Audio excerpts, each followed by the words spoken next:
Penertiban pedagang kaki lima yang dilakukan petugas Satpol PP dan tim gabungan TNI Polri di kawasan Pantai Purus, Kota Padang, Sumatera Barat berlangsung ricuh. Kericuhan terjadi saat petugas memindahkan barang-barang pedagang dari kawasan wisata tersebut. Sebelumnya Satpol PP telah memberikan surat himbauan dan larangan berjualan. Bahkan pemerintah Kota Padang pun telah menyediakan tempat pengganti yang jaraknya tidak jauh, sekitar 50 meter dari kawasan pantai yang dinamai LPC atau Lapau Panjang Cimpago. Bukannya ditempati, pedagang malah menyewakan, bahkan ada yang sampai menjual lapak yang disediakan pemerintah tersebut. Sekarang LPC itu ada yang disalahgunakan, diperjualbelikan, disewakan, dan mereka masuk lagi pantai. Itu kebijakan Pemko nggak jalan, dan masyarakat heboh juga. Banyak ada di Padang maupun di Rantau, kenapa tidak tegas minta Kota Padang? Makanya hari ini kita tertibkan lagi. Sekaligus kita juga mengingatkan PKL, pedagang-pedagang, supaya mereka patuh dengan apa yang sudah disepakati ketika LPC dibuat. Pelarangan berjualan di kawasan pasir Pantai Padang bertujuan agar ikon wisata Kota Padang itu tampak bersih, aman, dan nyaman bagi wisatawan. Dari Padang, Sumatera Barat, Budi Sunandar, iNews melaporkan. Pemirsa, video amatir merekam banjir bandang yang menerjang kawasan wisata Sembahe, Deli Serdang, Sumatera Utara. Satu mobil hanyut terseret derasnya arus banjir.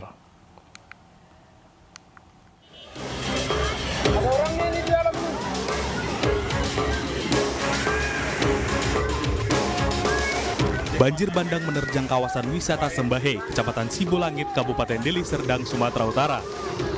Dalam video yang beredar, air dengan aliran yang sangat deras menggulung kawasan itu. Air yang berwarna keruh membawa material kayu dan satu unit mobil hanyut terseret derasnya air. Pondok-pondok wisatawan tenggelam, namun belum ada laporan kerusakan. Kepala Badan Penanggulangan Bencana Daerah atau BPBD Deli Serdang menyebutkan permukaan air naik sejak Minggu siang. Air berasal dari Kabupaten Karo, lantaran di sana hujan cukup deras mengguyur sejak pagi. Sejauh ini belum ada laporan soal korban jiwa yang diterima BPBD. Pihak BPBD masih melakukan pemantauan di lapangan. Dari Deli Serdang, Sumatera Utara, Amiruddin, iNews melaporkan. Pemirsa, monyet ekor panjang meneror warga Kampung Pesisir, Kabupaten Probolinggo. Para monyet ini kerap muncul di pagi dan berkeliaran di rumah warga sejak cuaca panas sebulan lalu.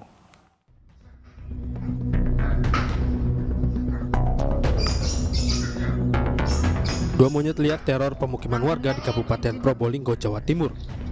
Monyet jenis ekor panjang ini galak dan tidak takut pada warga. Oleh sebab itu warga khawatir monyet akan menyerang anak-anak, mengingat kampung tersebut banyak anak kecil.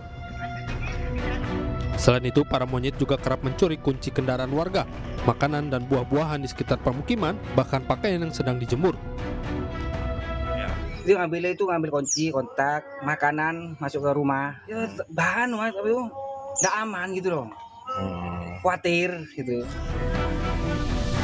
Diketahui monyet yang biasa muncul di pagi hari ini berkeliaran sejak cuaca panas sebulan lalu. Mereka berasal dari hutan bambu dekat sungai desa setempat. Dari Probolinggo, Jawa Timur, Hana Purwadi, iNews melaporkan. Viral video seorang ibu mengajari anaknya yang masih di bawah umur mengemudi di jalan umum di Samarinda, Kalimantan Timur. Selain mengundang kecaman dari warganet, sang ibu kini sudah mendapatkan sanksi tilang.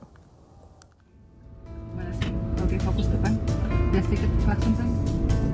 Video saat seorang anak di bawah umur berusia 8 tahun mengemudikan mobil dan terdengar seorang perempuan yang adalah ibu kandungnya sedang mengarahkan bocah tersebut viral di media sosial.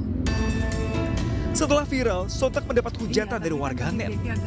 Banyak komentar pedas dilayangkan untuk sang ibu yang juga adalah pimpinan lembaga pelatihan mengemudi di Samarinda. Bahkan dalam video, sang ibu bernama Isna ini memastikan unggahan dirinya soal menyebut nama polisi bukan karena di-backing kepolisian. Kenapa saya bilang polisi teman-temanku, Mbak? Karena menurut saya siapapun itu teman-teman saya. Jadi bukan di sini maksudnya untuk saya itu di backup sama polisi, tidak.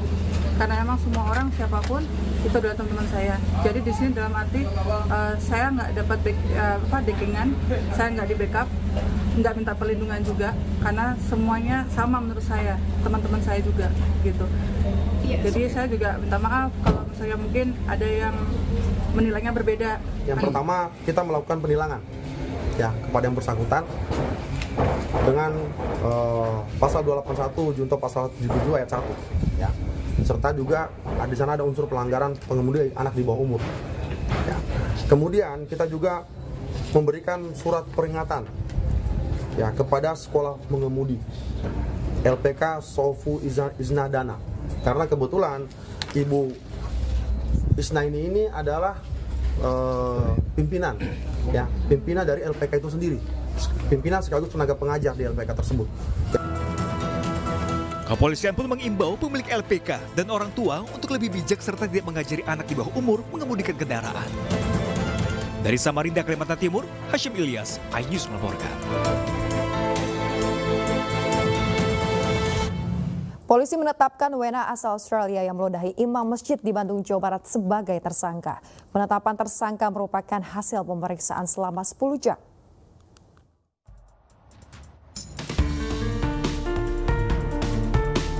Usai pemeriksaan lebih mendalam, pihak kepolisian Polrestabes Bandung menetapkan MacArthur Brenton Craig Abbas Abdullah, warga negara Australia, sebagai tersangka usai melakukan perbuatan tidak menyenangkan terhadap imam masjid di kawasan Margahayu, Kota Bandung, Jawa Barat. Penetapan tersangka terbukti usai pihak kepolisian dari Polrestabes Bandung dan Polda Jawa Barat melakukan pemeriksaan terhadap 5 saksi dan bukti CCTV. Namun kasus ini masih dalam tahap pengembangan sambil menunggu pihak pendamping dari Kedubes Australia. Kami dari jajaran Polrestabes Bandung setelah melaksanakan pemeriksaan saksi-saksi dan juga alat bukti, dan juga tadi telah melaksanakan gelar perkara dengan Polda Jabar, kita telah menaikkan status atas nama MacArthur Brenton Craig Abbas Abdullah. Kita telah menaikkan status dari saksi menjadi tersangka. Sebelumnya, rekaman CCTV tersangka yang diduga memarahi dan meludahi petugas masjid viral di media sosial. Brenton Craig merasa terganggu dengan bacaan ayat suci Al-Quran yang diputar melalui pengeras suara. Akibat perbuatannya, pelaku terancam pasal 335 dan 315 KUHP tentang perbuatan tidak menyenangkan dan penghinaan dengan ancaman 1 tahun 2 bulan pidana. Dari Bandung, Jawa Barat, Jupita Melana, iNews melaporkan.